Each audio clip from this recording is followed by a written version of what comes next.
एक राजा जो काफी बूढ़ा हो चुका था और मृत्यु के एक दिन शेष रह गया था, तब भी राजा शोक और मृत्यु का भय दूर नहीं कर पा रहा था। अपने मरने की घड़ी निकट आती देखकर राजा का मन बहुत दुखी हो रहा था। तभी भगवान गौतम बुद्ध ने एक कथा सुनाने प्रारंभ की। ये राजन, बहुत पहले समय की बात है। एक राजा किसी जंगल में शिकार करने गए। संयोगवश वह रास्ता भूलकर बड़े घने जंगल में जा पहुंचा।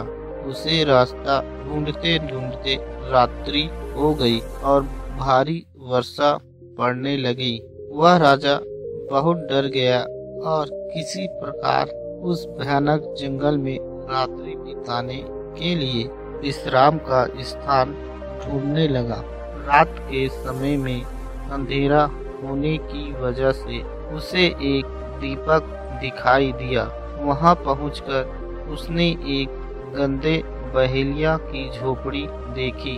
वह बहेलिया ज्यादा चल फिर नहीं सकता था, इसलिए झोपड़ी में ही एक और उसने मल मूत्र त्यागने का स्थान बना रखा था। अपने खाने के लिए जानवरों का मांस उसने झोपड़ी की छत पर लटका रखा था। बड़ी गंदी, छोटी, अंधेरी और दुर्गंध युक्त वह झोपड़ी थी। उस झोपड़ी को देखकर पहले तो राजा का मन उस झोपड़ी के अंदर जाने का नहीं हुआ, लेकिन पीछे उसने सिर छुपाने का कोई और आश्रय न देखकर उस बहेलिया से अपनी झोपड़ी में रात भर ठहर जाने के लिए प्रार्थना की। बहेलिया ने कहा कि आश्रय के लोभी राहगीर कभी कभी यहाँ आ भटकते हैं।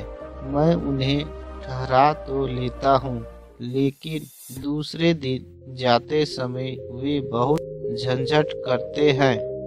इस झोपड़ी की गंध उन्हें ऐसी भा जाती है कि फिर वे इस झोपड़ी को छोड़ना नहीं चाहते और इसी में रहने की कोशिश करते हैं एवं अपना कब्जा जमाते हैं। ऐसे झंझट में मैं कई बार पड़ चुका हूँ, इसलिए मैं अब किसी को यहाँ ठहरने नहीं दे सकता।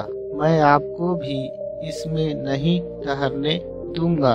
तभी राजा ने प्रतिज्ञा की कि वह सुबह होते ही इस झोपड़ी को वश से खाली कर देगा। उसका काम तो बहुत बड़ा है, यहाँ तो वह संयोगवश भटकते हुए आया है, सिर्फ एक रात्रि ही काटनी है। बहेलिया ने राजा को ठहरने की अनुमति दे दी, पर सुबह होते ही बिना कोई झंझट किए झोपड़ी खाली कर देने की शर्त को फिर दोहरा दिया। राजा रात भर एक कोने में पड़ा सोता रहा। सोने में झोपड़ी की दुर्गंध उसके मस्तिष्क में ऐसी बस गई कि वह सुबह उठा तो वही सब परम प्रिय लगने लगा। अपने जीवन के वास्तविक उद्देश्य को भूलकर वहीं निवास करने की बात सोचने लगा। वह बहेलिये से और ठहरने की प्रार्थना करने लगा। इस पर बहेलिया भड़क गया और राजा को भला बुरा कहने लगा। राजा को अब वह जगह छोड़ना झंझट लगने लगा और दोनों के बीच उस स्थान को लेकर विवाद खड़ा हो गया। तभी गौतम बुद्ध ने उस बूढ़े राजा से पूछा, हे राजन, उस स्थान पर सदा के लिए रहने के लिए झंझट करना उस राजा का उचित था? बूढ़े राजा ने गौतम बुद्ध से कहा, वह कौन राजा था? उसका नाम तो बताइए। वह तो बड़ा भारी मूर्ख जान पड़ता है, जो ऐसी गंदी झोपड़ी में अपनी प्रतिज्ञा तोड़कर एवं अपना वास्तविक उद्देश्य भूलकर नियमित अवधि से भी अधिक रहना चाहता है। उसकी मूर्खता पर तो मुझे आश्चर्य होता है।